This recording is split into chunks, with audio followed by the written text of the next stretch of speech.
Good morning dear friends, मैं doctor Mahendra Saran. स्वागत है हमारे YouTube channel English literature academy पे। तो आज जैसा कि मैंने कल कहा था, आपको हमें प्रीवियस के सेकंड पेपर के बारे में डिस्कस करेंगे और मैंने आपको प्रीवियस के सेकंड पेपर के बारे में समझाया था। कुछ महाराजा गंगा सिंह यूनिवर्सिटी वाले बच्चों के कमेंट्स आ रहे हैं कि सर हमारा भी पेपर समझाओ। तो देखो, महाराजा गंगा सिंह यूनिवर्सिटी में सेक्शन ए में कैंटरबरी टेल्स है और जॉन डन की पोएम्स है। तो जॉन डन उनके इम्पोर्टेंट है, इधर उनके किंग लियर, टेम्पेस्ट दोनों ही है, डॉक्टर फस्टस भी है और उनके एज यू लाइक इट भी है। एक ड्रामा उनके अलग से एज यू लाइक इट। तो as you like it, King Lear और टेम्पेस्ट को अच्छे तरीके से लर्न करें और उधर फिर आपके फ्रेंसिस बेकन आ जाता है। तो ज़्यादा सिलेबस में डिफरेंस नहीं है, जैसा मैंने बताया वैसा याद करें। अब उनके एप्सलोम एचिटोपेल रेप ऑफ द लोक जो है वो थर्ड पेपर में है। तो अब हम डिस्कस करने जा रहे हैं कि इनको किस तरह से सोल्व करना है।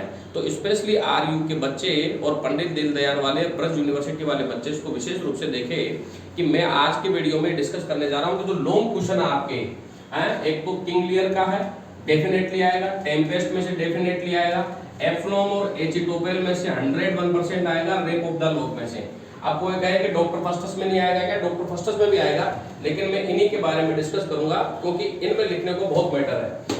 किंग लियर का, जैसे कि किंग लियर एक ट्रेजेडी प्ले है, विलियम शेक्सपियर के द्वारा लिखा गया है। दो प्लॉट है उसके, किंग लियर के और अर्ल ऑफ ग्लाउस्टर के।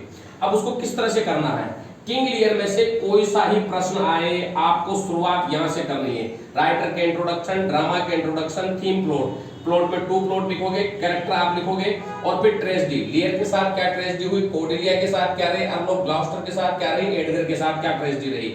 सुपरनेचुरल एलिमेंट, अगर आप किंग लियर के अलावा टेम्पेस्ट अगर करते हो तो देखो यहां तक तो टेम्पेस्ट में इसमें सेम है ट्रेजेडी तक। अगर टेम्पेस्ट लिखोगे तो आप सुपरनेचुरल एलिमेंट जरूर लिखना, लेकिन किंग लियर में सुपरनेचुरल एलिमेंट नहीं आएगा। हाँ, रिवेंज ट्रेजेडी दोनों में मेन है, लव एंड रोमांस दोनों में वो मेन है, क्योंकि यहाँ पर इलीगल रिलेशनशिप गोंद्रेल और रीगन का एडवर्ड से रहता है, इधर मिरिंडा का और फर्डिनेंड का रहता है।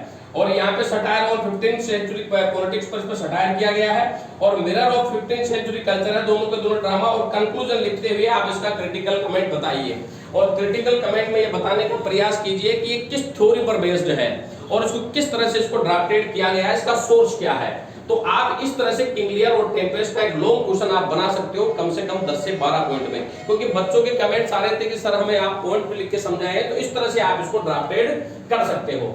अब बात करते हैं हम एप्सलोम व एचिटोपेल की।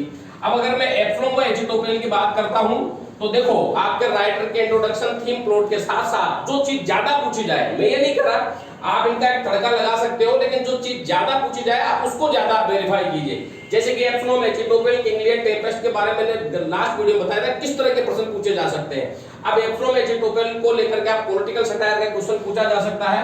राइटर के इंट्रोडक्शन, थीम प्लॉट और समराइजेशन और कैरेक्टर के बाद में आप इसको मॉक एपिक के रूप में आप इसको इसे एक पॉलिटिकल सटायर के रूप में लिख सकते हो। पोपिस प्लॉट इसमें बताया गया है, रिवेंज ट्रेजेडी है, ये 15th सेंचुरी कल्चर को बताया गया है और इसका हिस्टोरिकल बैकग्राउंड के बारे में बताया गया है, क्योंकि किंग चार्ल्स और इसका मोनमाउथ के बारे में इसमें बताया गया है जो 15th सेंचुरी कल्चर को डिनोट करता है। तो जब आप एप्सलोम और एचिटोपेल को आप जब ड्राफ्टेड करेंगे तो हिस्टोरिकल बैकग्राउंड को जरूर डिफाइन करना न भूलें और कंक्लूजन लास्ट में फिर क्रिटिकल कमेंट। इस तरह से एक बेटर आंसर आप इन पॉइंटों के माध्यम से लिख सकते हो।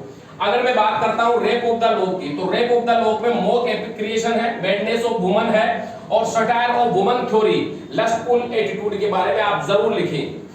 ये 3 पॉइंट आप रेप ऑफ द लोक में जरूर डिफाइन करें, क्योंकि रेप ऑफ द लोक को पूरी तरह से ये तीनों के तीनों पॉइंट डिफाइन करते हैं। रेप ऑफ द लोक में किस तरह से जो इसकी नायिका रहती है बेलिंडा, वह किस तरह से यहाँ पर पागल रहती है और ऐसे लोगों से घिरी हुई रहती है जो उसके चापलूस होते हैं, अपनी सुंदरता के मद में चूर होती है, किस प्रकार सोने चांदी के आभूषणों और अच्छे कपड़ों के प्रति उसकी दीवानगी रहती है, किस प्रकार वो हंसी ठिठोलियां करती है, उस चीज को बताया गया है। तो लॉर्ड बैरन के द्वारा उसे चोटी काट करके उसको दुख में बदलने की प्रवृत्ति को यहाँ पर बताया गया है।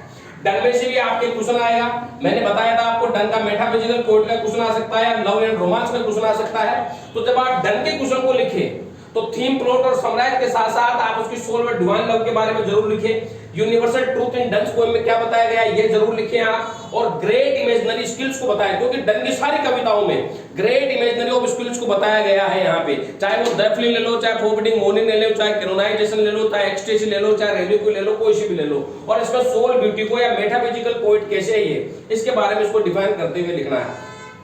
तो ये 4 writer Lear, Tempest, Absalom, Achitophel, rape of the lock और डन्स, अगर आपने इनको भी कंप्लीट कर लिया, लिखने को बहुत अच्छा मैटर है, और आप 3-4 दिन से आराम से पढ़ रहे हो, इन्हें देख भी रहे हो, तो आपको लग भी रहा है कि ज्यादा मैटर किसमें। मैं डॉक्टर फॉस्टर्स की भी आपको सलाह दे सकता हूं, हालांकि डॉक्टर फॉस्टर्स भी अच्छा है, इसका एक ट्रेजेडी प्ले है, एक रिवेंज, उसको रिवेंज ट्रेजेडी को बताता हुआ प्ले है, और एक ओवर एम्बिशियस नेचर वाले डॉक्टर फॉस्टर्स किस प्रकार वो लूसीफर और मेफिस्टोफेलिस का गुलाम बन करके वो गलत एटीट्यूड में लग जाता है, फिर ईश्वर के सानिध्य में वापस आना चाहता है, किस प्रकार वो अपनी बुरी आदतों को छोड़ना चाहता है, उसके संघर्ष को इसमें बताया गया है। तो आप डॉक्टर फॉस्टर्स भी लर्न कर सकते हो। जिन छात्र छात्राओं ने फ्रांसिस बेकन को लर्न किया है, फ्रांसिस बेकन के सारे सोशल ऐसे हैं, तो उसमें मोरलिटी, ह्यूमनिटी, डिग्निटी और सेल्फ सेक्रीफाइस को, सेल्फ इंटीमेशन को, सेल्फ रिलायंस को, इनको डिफाइन करना न भूले, क्योंकि self reliance, punctuality, self attitude और मोरलिटी, स्पिरिचुअलिटी को बेकन ने अपने निबंधों में विशेष रूप से बताया है। तो इस प्रकार ओवरऑल ये आपका पेपर कंप्लीट होता है, जिसमें मैंने गत वीडियो में आपको एक्सप्लेनेशन बताया था, आज इस वीडियो में मैंने आपको पॉइंट आउट करके मैंने इन राइटर्स के बारे में बताया है। फिर भी अगर किसी छात्र को किसी तरह की दिक्कत है तो कमेंट बॉक्स में लिख करके मुझे बता सकता है।